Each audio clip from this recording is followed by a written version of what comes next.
Admiral Jessica Hayes stood ramrod straight before the Galactic Council, her weathered dress uniform a stark contrast to the shimmering biometallic robes of the Imperial delegation. The Grand Chamber, with its towering crystalline spires and floating holograms, was designed to intimidate lesser species. Hayes allowed herself a small smile. They'd tried so hard. And what propulsion systems do your vessels employ, Admiral? Supreme Leader Zaxtel's voice dripped with barely concealed amusement. His iridescent scales rippled in what Hayes had learned was their species' equivalent of a smirk. Basic fusion drives, Your Excellency, Hayes replied, keeping her voice carefully measured. We've managed to achieve nearly 0.03 light speed in our latest models. The chamber erupted in poorly concealed laughter. Hayes counted 14 different species, each trying to outdo the other in showing their disdain. A Centaurian diplomat actually fell out of their hovering chair. 0.03, Zaxtel repeated, his universal translator somehow managing to convey incredulity. My personal yacht achieves 0.4 light speed when I'm in a hurry to reach my vacation estate. More laughter. Hayes kept her expression neutral, even as her neural implant recorded every reaction, every sneer, every dismissive gesture. The quantum processor, hidden beneath her regulation haircut, transmitted everything in real time to Earth. Back in the Shadow Intelligence Division's underground facility beneath the Rockies, Director Mike Thompson watched the feed with intense concentration.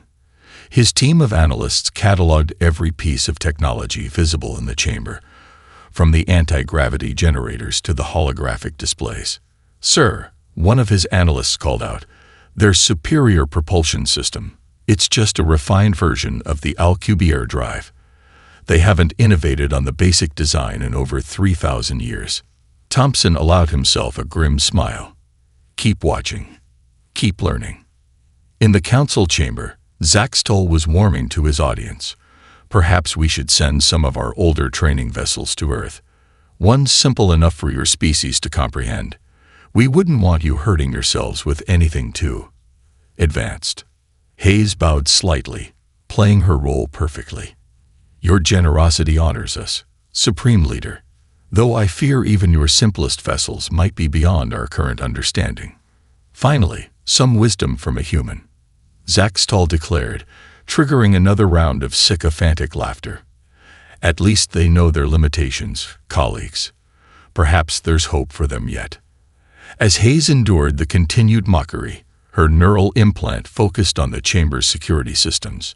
Imperial technology was impressive, yes, but it was also stagnant, predictable.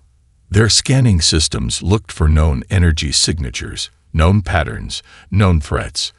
They never thought to look for the quantum entanglement signals that Hayes's implant was using to transmit data. Such technology was, after all, theoretically impossible according to Imperial science. The session concluded with Zaxtel graciously offering to protect Earth's shipping lanes from pirates, for a modest fee, of course. Hayes accepted with appropriately exaggerated gratitude, watching as the Empire's representatives congratulated themselves on securing another primitive species under their guidance. As she walked back to her assigned quarters, Hayes activated her secure channel to Earth. Thompson, tell me you got all that. Every second, the director's voice whispered in her mind. Their overconfidence is staggering. They've forgotten how to innovate, how to truly think. They just keep refining the same technologies they've had for millennia. Perfect. Hayes allowed herself a genuine smile this time. How's Project Shadow coming along? Right on schedule. While they're laughing at our fusion drives, Dr. Richardson's team is achieving some incredible results with quantum tunneling. And Lieutenant Rodriguez? Let's just say he's redefining what's possible with neural interfaces. Good. Hayes reached her quarters, checking automatically for surveillance devices. Keep pushing. Keep innovating. Let them laugh. In the end, that's going to be our greatest advantage. Their greatest weakness is thinking they don't have any, Thompson agreed. We'll be ready when the time comes. Hayes looked out her window at the gleaming Imperial capital, its impossible towers stretching into the purple sky. "Yes," she said quietly. "We will." Commander James "Jimmy" Wilson adjusted his deliberately ill-fitting diplomatic uniform, making sure the collar was slightly crooked. The Imperial reception hall on Alpha Centauri's trade station buzzed with alien dignitaries, each more resplendent than the last in their advanced tech-enhanced attire. "Oh my!" Wilson exclaimed too loudly, pointing at a standard food synthesizer. "Is that some kind of advanced matter replicator? Simply fascinating." He fumbled with his datapad, accidentally on purpose dropping it into a Vraxian ambassador's drinking bowl. "Careful, primitive," the ambassador sneered, his tentacles recoiling. "That's aged Neptunian brandy you're contaminating with your crude technology." "1,000 pardons." Wilson bowed repeatedly, each movement calculated to make the Empire's representatives feel superior. As he straightened up, his seemingly primitive datapad had already scanned and analyzed the molecular structure of the rare brandy, data that would prove invaluable to Earth's biochemists. Meanwhile, beneath Mercury's surface, Dr. Emily Richardson watched the reception's live feed while her team conducted their latest phase shift drive test. The massive underground facility hummed with power as quantum processors calculated 11-dimensional space-time coordinates. "Test subject achieving phase variance," her assistant reported. 15%, 30%. Full phase shift achieved. Richardson allowed herself a moment of satisfaction as the test cube completely disappeared from normal spacetime, only to reappear exactly 2 meters to the left. The Empire claimed such technology was impossible. Their physics couldn't explain how matter could exist in multiple quantum states simultaneously. "Dr. Richardson," a voice came through her secure channel. "Director Thompson here. How are we looking?" "The Empire's about to get a nasty surprise," she replied, watching as her team reset for another test. "They're so convinced their understanding of physics is complete, they've stopped looking for alternatives." Their loss.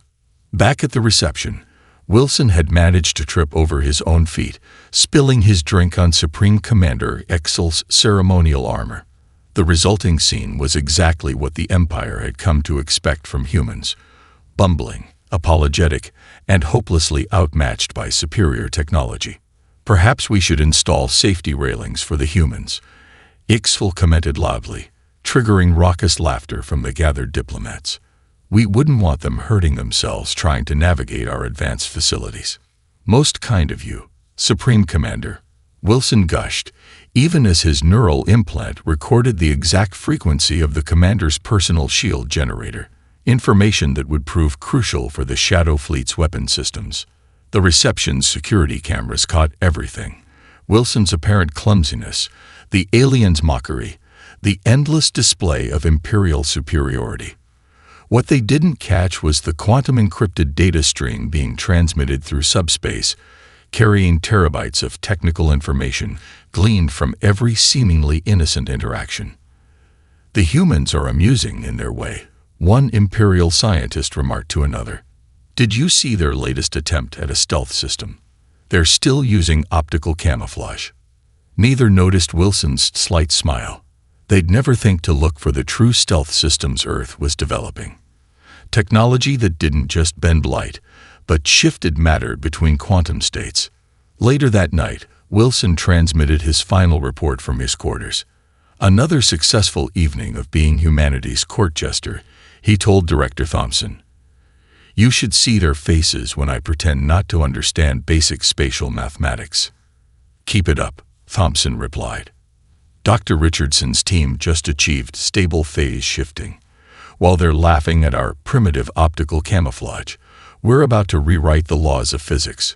Wilson glanced out at the endless stream of Imperial ships passing the station, their crews never suspecting that humanity was about to leap centuries ahead of their stagnant technology. "How much longer do we need to play dumb?" "Just a little longer," Thompson assured him. "Let them think they've got us figured out. Let them think we're no threat. The bigger their ego grows, the harder they'll fall when the Shadow Fleet reveals itself." Wilson straightened his collar, then messed it up again deliberately. Tomorrow would bring another day of calculated incompetence, another chance to gather intelligence while appearing harmless. The Empire's joke was about to backfire spectacularly.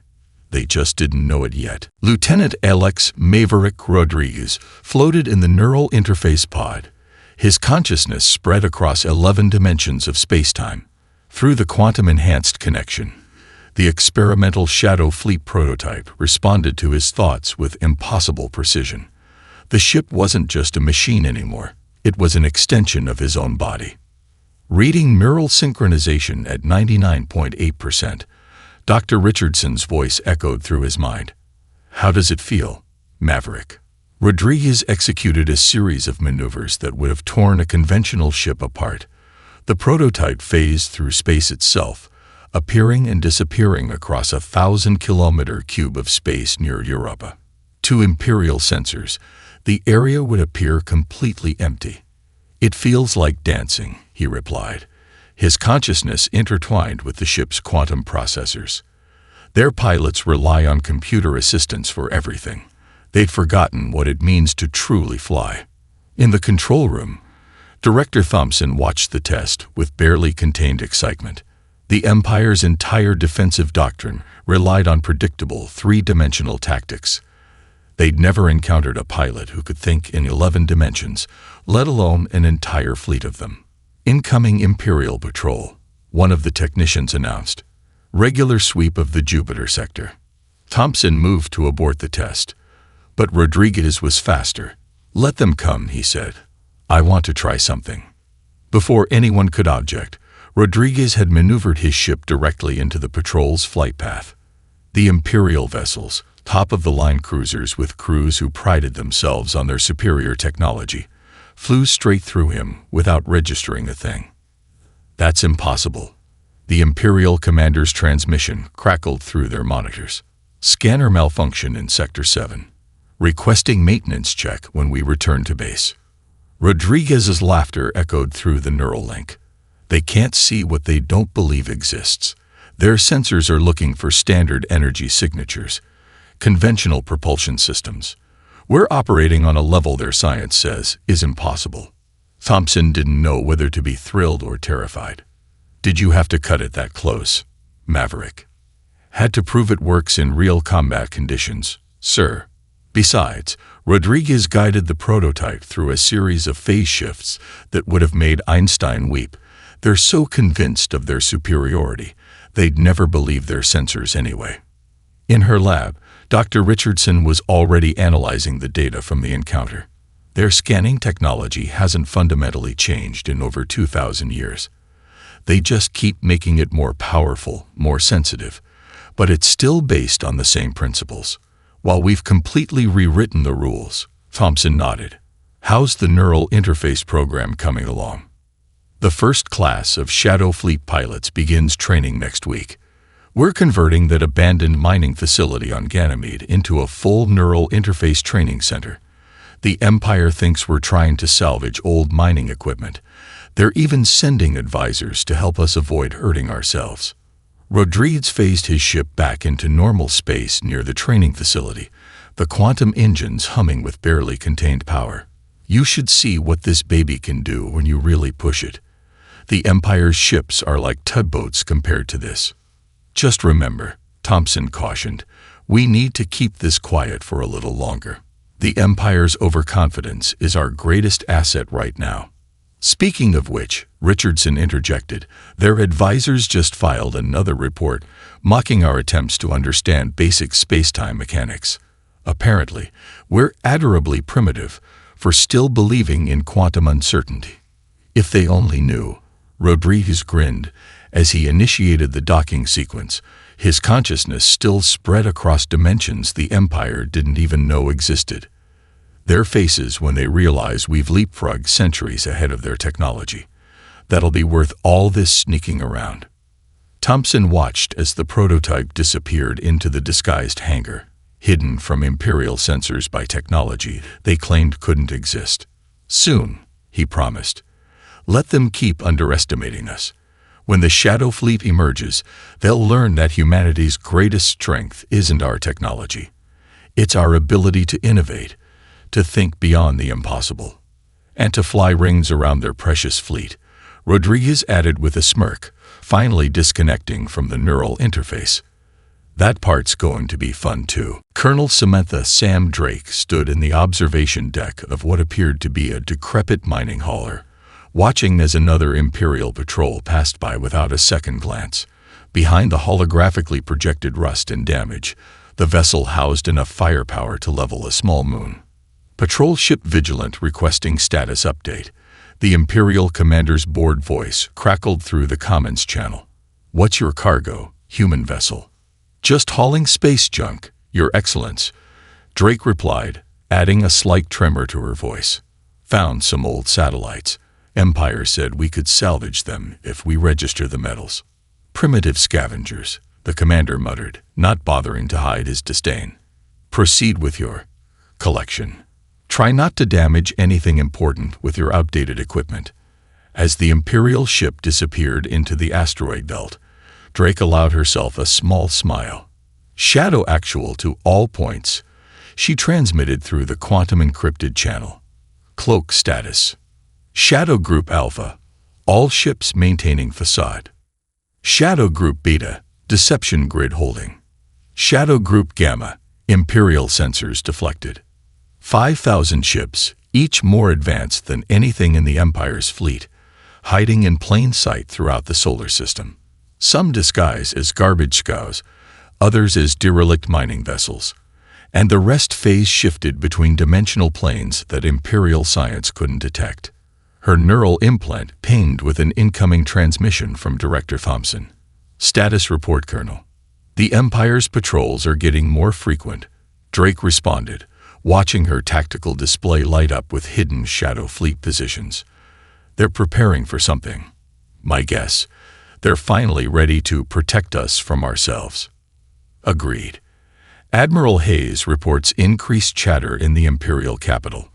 They're tired of waiting for us to develop properly under their guidance. Drake moved through her ship's real interior, pristine corridors hidden behind holographic screens showing rust and decay. Her crew worked with quiet efficiency, maintaining their quantum engines and phase shift drives, while appearing to be nothing more than simple salvage workers. Testing Shadow Grid Section 47, her XO reported. Quantum signature nullified. Dimensional shift stable. Imperial sensors still reading nothing but space debris. Maintain status, Drake ordered. How's Lieutenant Rodriguez's training program coming along? Final class graduates next week. Every pilot can now think in 11 dimensions while maintaining neural sync. The Empire's gotten so reliant on computer assistance, they've forgotten what real piloting feels like. Alert flashed across Drake's neural feed. Another Imperial patrol, this one larger. She quickly transmitted to all Shadow Fleet vessels. Full deception protocols. Look busy, look primitive, look harmless.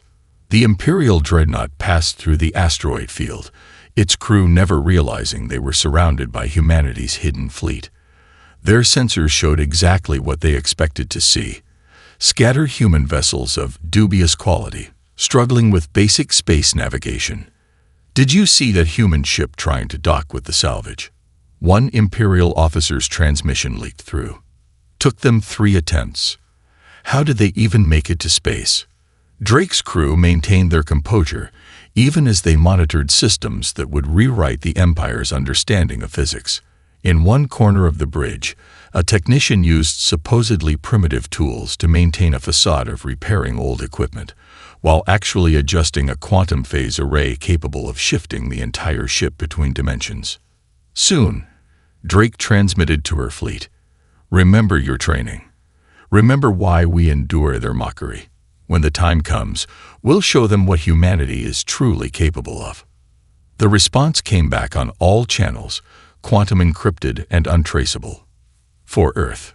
As the Imperial ships disappeared into the darkness of space, Drake looked out at the asteroid belt where her fleet hid in plain sight. The Empire thought they were monitoring a primitive species barely capable of spaceflight. Instead, they were surrounded by the most advanced fleet ever created, hidden by technology they couldn't even comprehend. Let them keep underestimating us, Drake whispered. Their arrogance will be their undoing. Admiral Kurlth stood on the bridge of the Imperial dreadnought Eternal Dominion, watching Earth's pathetic defense fleet scatter before his armada. 50 of the Empire's finest warships against a handful of fusion-powered human vessels. It wasn't even going to be a battle. My fellow citizens of the Empire, he began his broadcast, his scales gleaming under the bridge lights. Today we bring protection and guidance to our primitive human friends. Their resistance is merely a sign of their limited understanding.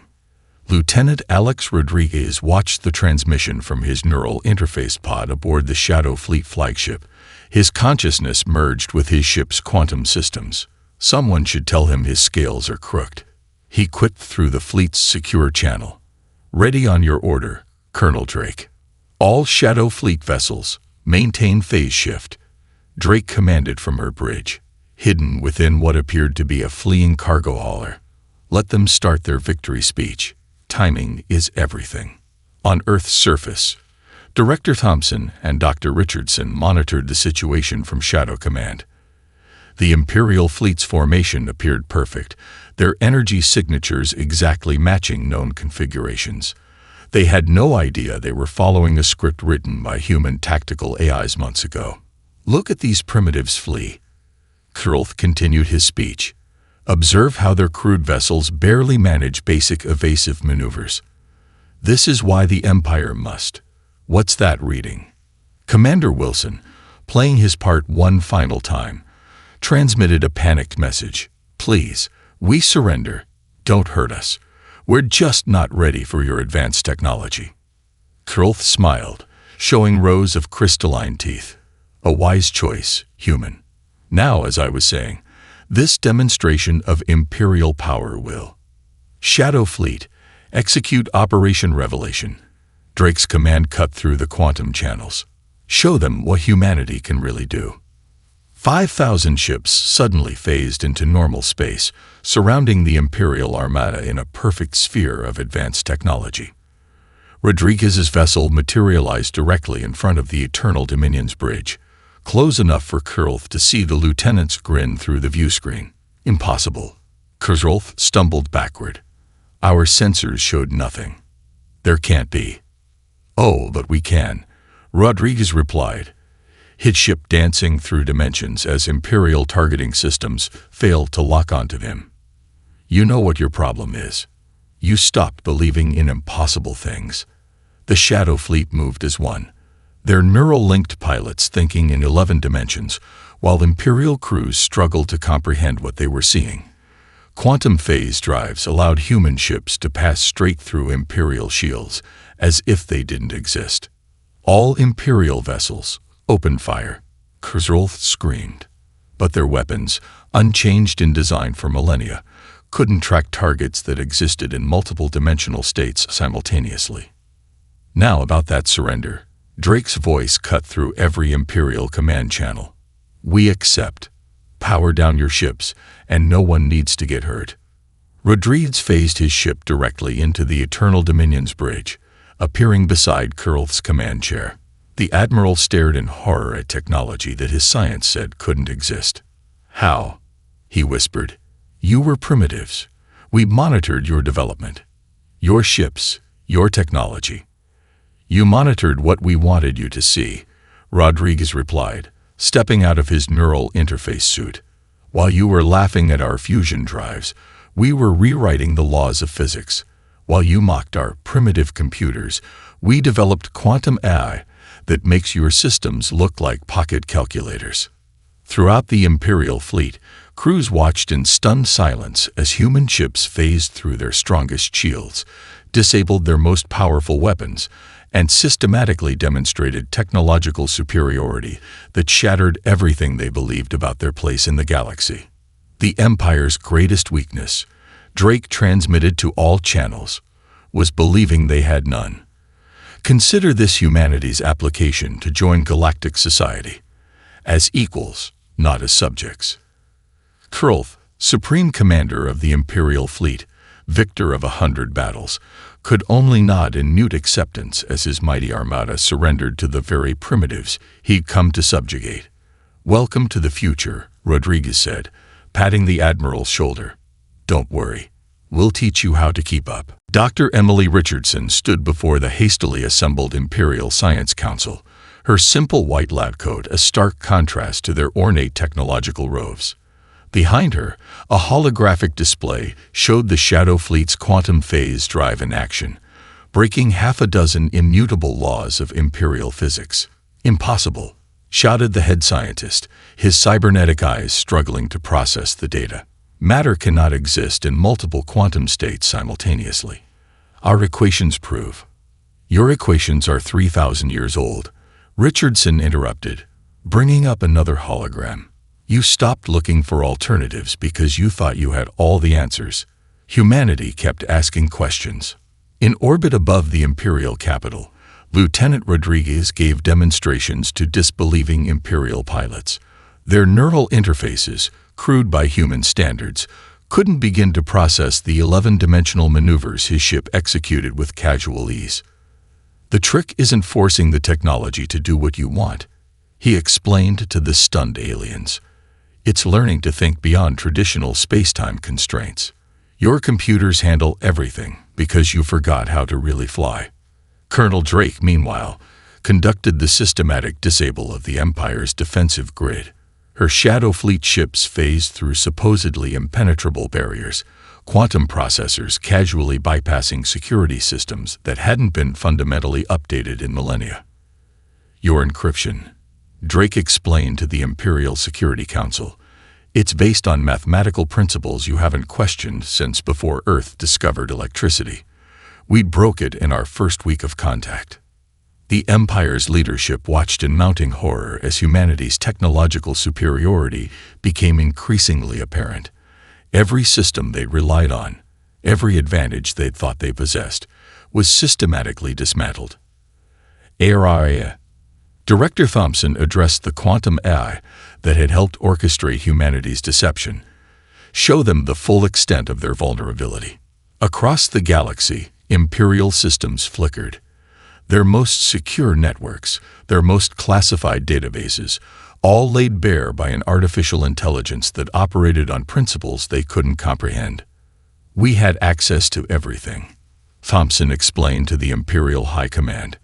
"Every military secret, every technological specification, every private communication. We knew you were coming to protect us before you even finalized the plans." Admiral Hayes, no longer playing the role of the humble primitive, addressed the emergency session of the Galactic Council. The same chamber that had once echoed with mockery now sat in stunned silence. "Humanity's greatest strength isn't our technology," she declared. "It's our ability to adapt, to question, to innovate. While you spent millennia refining the same solutions, we looked for new questions." The evidence was undeniable. Humanity hadn't just caught up to Imperial technology. They'd leapfrogged centuries ahead. The Shadow Fleet's capabilities rendered the Empire's most advanced defensive systems obsolete. "Your neural interfaces require surgery," Richardson continued her presentation. "Ours work through quantum entanglement. Your ships need massive engines for faster-than-light travel. Ours shift between dimensional planes. You see 3 dimensions. We operate in 11. In a final demonstration, Rodriguez phased an entire Imperial dreadnought between dimensions, its crew watching in amazement as their massive vessel danced through space-time like a leaf in the wind. "This isn't about humiliation," Drake assured the Imperial commanders. "This is about progress. You've stagnated, convinced of your own superiority. We're offering you a chance to remember what it means to push boundaries." The Empire's response was immediate and unprecedented. Research facilities requested human scientists as advisors.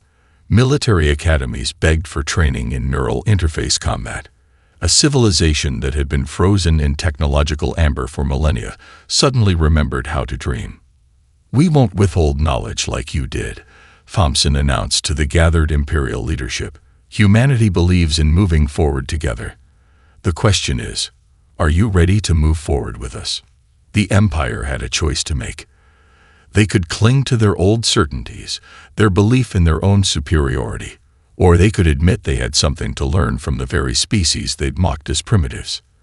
The galaxy held its breath, waiting to see if an empire built on stagnation could learn to embrace change. Director Mike Thompson stood before the gathered representatives of 200 subjugated species, his simple black uniform a reminder of humanity's deceptive humility.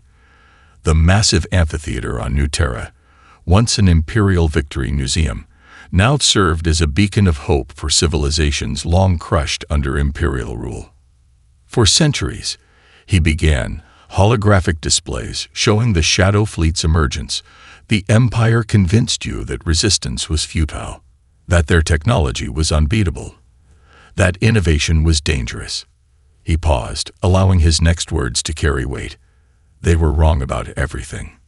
Across the galaxy, the revelation of humanity's true capabilities sparked a renaissance of rebellion and innovation.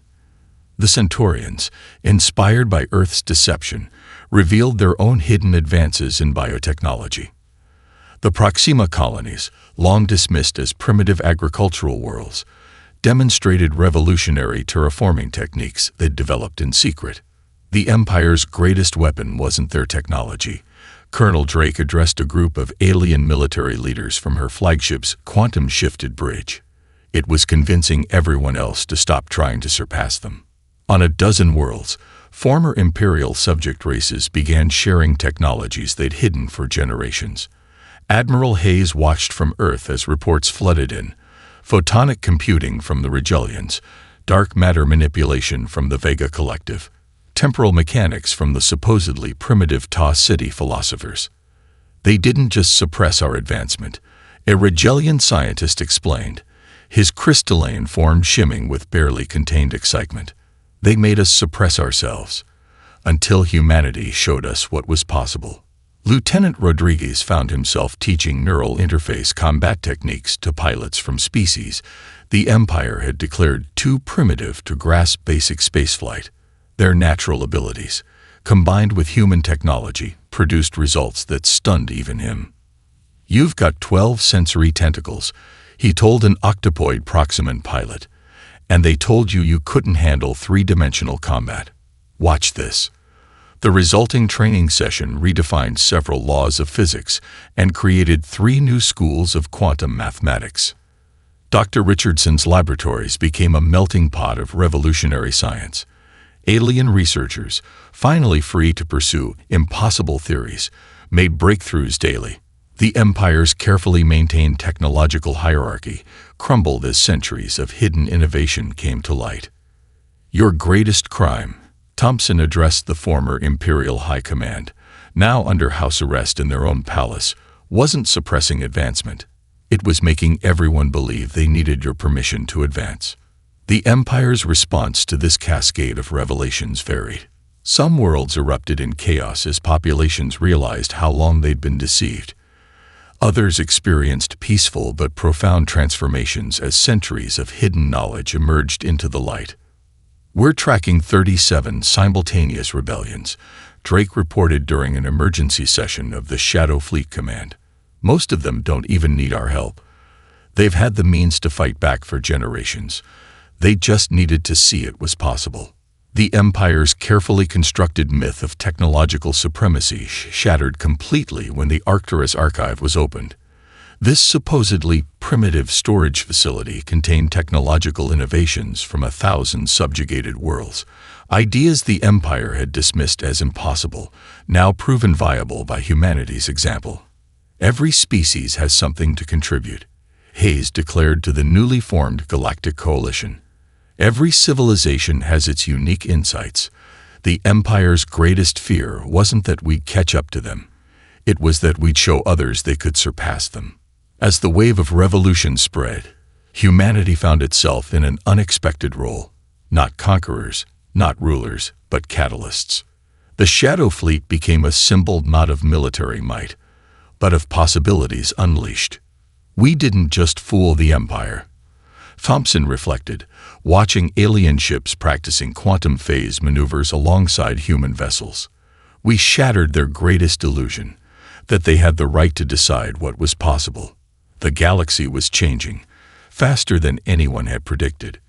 The Empire's carefully maintained order was giving way to something new, something dynamic, something that embraced the impossible.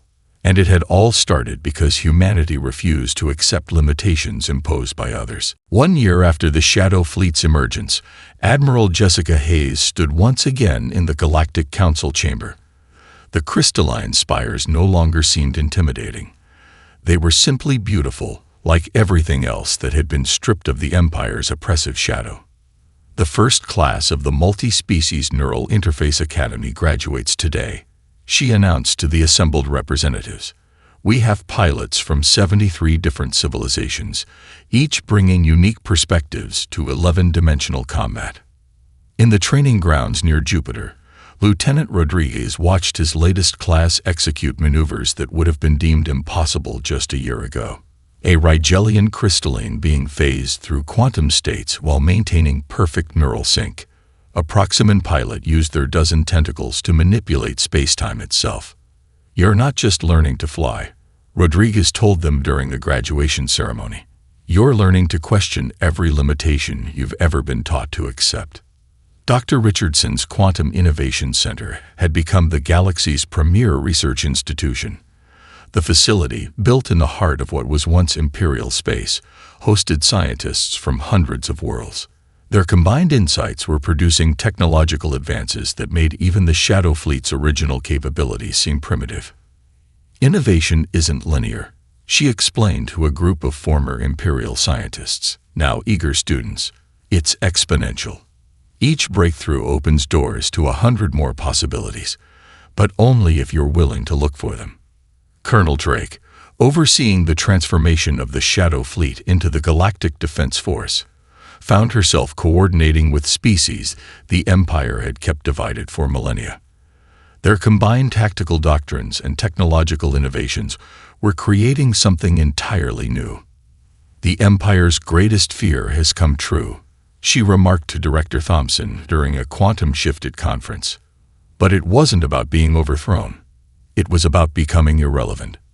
Former Supreme Leader Zaxtal, now serving as a junior representative on the Galactic Council, watched Earth's delegation with newfound respect.